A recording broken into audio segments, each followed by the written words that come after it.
Hello, CodeCrew. It's incredible to be with all of you.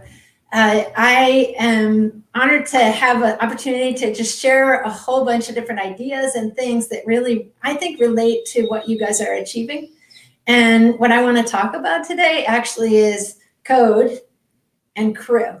And I'll explain why. And the way I'm going to do that is I have these images and I'm going to like rapid fire go through a lot of different quick stories. And my main focus is to talk about collective genius.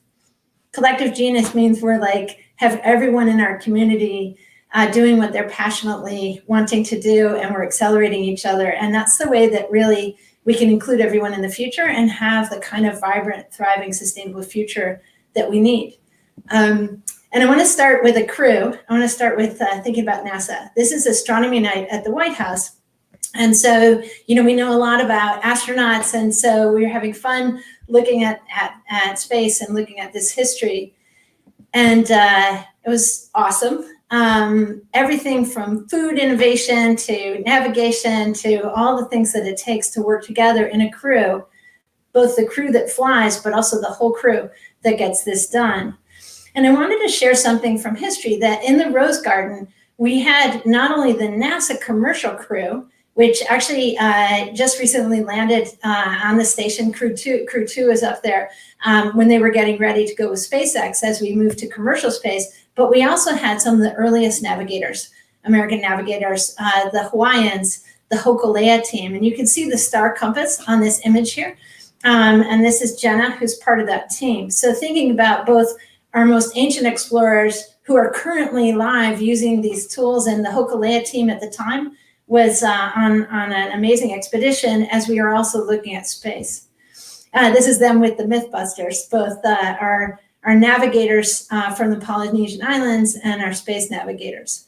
And the thing what I want you to notice from this is that human intelligence in the time of artificial intelligence, that human intelligence, what we are capable of doing, it far exceeds anything that really sort of compute is able to do in narrow AI. And that really working with each other and accelerating each other is the fastest path to really solving some of our greatest problems using some of these technologies. This is the Hokulea. Some of you may have seen Moana.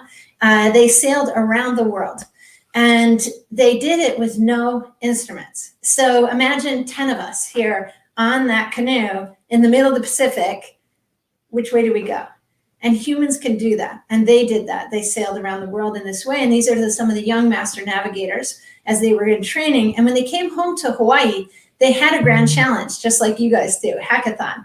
And so the students had done hackathons across a couple of weeks looking at how to help the Alawai Canal, which is a polluted river area or watershed area behind Waikiki, you know, similar to challenges that we've had with the Mississippi in the past. I'm from Buffalo, New York, where our river was on fire. Cleveland's river was on fire. When I was a kid, we had extraordinary environmental challenges as we face today, also with climate change and environmental justice issues. And so learning to get out of these challenges is part of the innovation, and CodeCrew is a big part of that way of thinking, working together, being on a crew.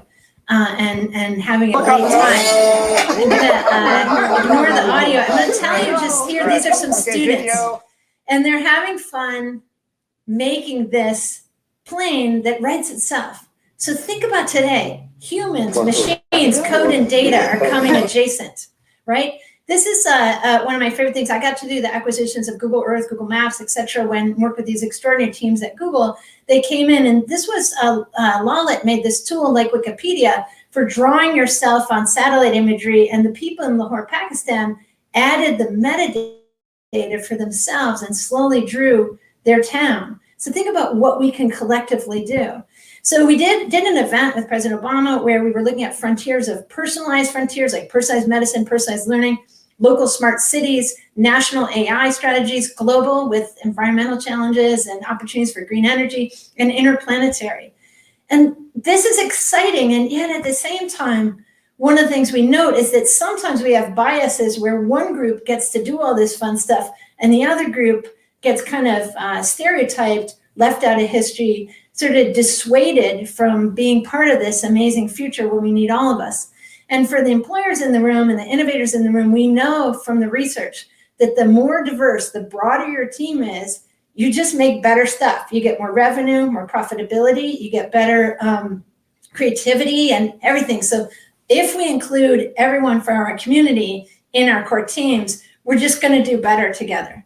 And I want to jump into history because we found some history about this woman who, the Mercury 7, they used to call her the 7.5, or Captain Ed Dwight, who was selected for the early NASA crews, but we haven't heard much about him. We didn't hear a lot about Dr. Marchbank, who's an expert in high altitude flight, or here's Margaret Hamilton, that's the code she wrote. She wrote it for the Apollo command modules, the lunar lander, Skylab, and she's there with the team looking at some of the landings and some of the other people in the team. And I want you to note that there's a broader set of humans in that picture than we usually get to see related to Apollo. The good news is Margaret is now a Lego. So I am sharing this image because when you watch TV, this is a data set about media.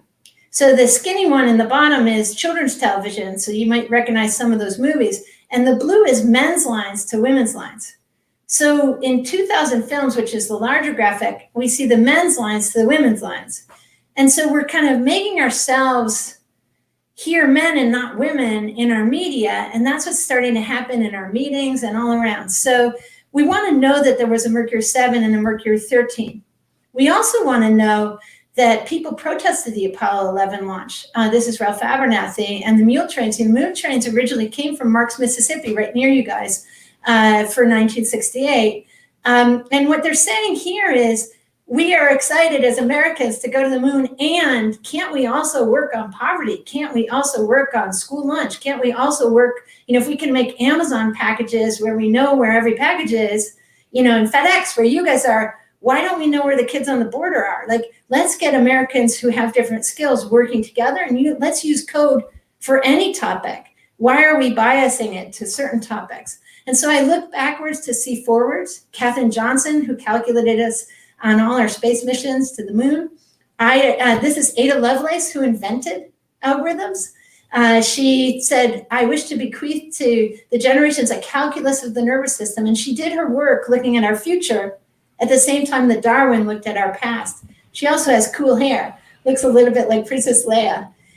We've heard about movies like The Imitation Game, where they crack the codes to listen to the Nazis and decode those radio broadcasts. And so we've heard of Alan Turing and Joan Clark, but we might not have known that the Duchess of Cambridge's Kate, her great-aunt grandmother, were code breakers at Bletchley Park, and that women were a big part of inventing computers at the most elite level. Grace Hopper, here, Rear Admiral in the Navy, being the one who invented coding languages. That the Macintosh team was relatively gender balanced with Steve Jobs, and he also had the person who had a baby here go home for dinner.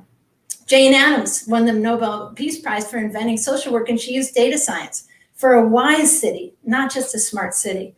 And that there were chemistry labs and people working on water quality. This is Ellen Swallow Richards. Ida B. Wells, who's a data science pioneer, really being focused on Black Lives Matter in the 1800s and really working to show us what we were doing using data science and journalism. Here she is with Nikola Tesla, and I put them together because at the Chicago World's Fair, Ida and Frederick Douglass protested to try to have an exhibition hall of all the extraordinary inventions, innovations, and others who would have been there. And that didn't happen. And so at CES, we're missing people on the stage. So we're just repeating these histories, not knowing that the truth is that everybody's been amazing the whole time. And that crew includes all of us, and code could include any topic. So we look at things like the Sustainable Development Goals and this agenda from the UN, and innovators who are all over the world, people making floating fab labs in the Amazon instead of cutting down the trees. These are entrepreneurs from 2019, and this is the Ghana Bamboo Bike Company. Look how beautiful this is. They don't have a big steel industry, so make it out of bamboo and create an ecosystem around. There's innovators. This is Boise, just like Memphis, Gaza, Afghanistan. This is an incredible movie about young innovators solving problems with water quality. All over the world is Wakanda, like all the innovators working together, and we have to welcome each other into it. whether we're Native American innovators, this is some of our MIT work from Shift 7, or island innovators, work from the White House of getting all the tech meetup organizers and people working on things like CodeCrew to work together and get the employers, new kinds of training, the mayors and the tech teammates in town to organize. We went all over the country on a tech jobs tour, just like George Washington Carver went to solve challenges around getting people to rotate crops. Peanuts is actually nitrogen fixing the soil. And so these are people, in those innovation festivals, speed mentoring we can do with each other. This is Oakland. All over the country we moved and we got to work with amazing people. And you see some of the CodeCrew teammates here who we met up with. And one of my favorite moments was when people actually projected Grace Hopper and Ida, on the exhibition on your labs. So here's President Obama in the science fair. And he's asking the kids, what did they do? And they made a page-turning robot. And he said, how'd you do this? And they said, we had a brainstorming. And he said, really? And then what? We developed some prototypes. So that's what we want everyone to do. Brainstorm, prototypes, be part of active STEM. Get to make things just like you would write and have everyone included. And maybe we can wear capes. These are the chief science officers. There's over 800 of their youth voice, CSOs like us, who are changing things in their schools. This is Grace. She's teaching the police chief how to code here in New Orleans so we can open up policing data and solve justice challenges. The first penny in America, Liberty Penny, actually said the parent of science and industry, that science and industry could be for liberty and freedom and justice and equality, and as much as for economy, social, economic, environmental solutions. So today, this is what NASA's showing us about the teams. And there really were 4 women in space together, including 2 women of color. So I'll end there and just congratulate you on being an incredible crew, all about code, applied to whatever you're passionate about. And my favorite thing about making the teams there is just how much you welcome everyone. And the last thing I'll say is that you guys offered me an honorarium, and I would like to donate it to the Ida B. Wells statue because I can't wait to see it and visit it and be there after the pandemic with all of you. Thank you.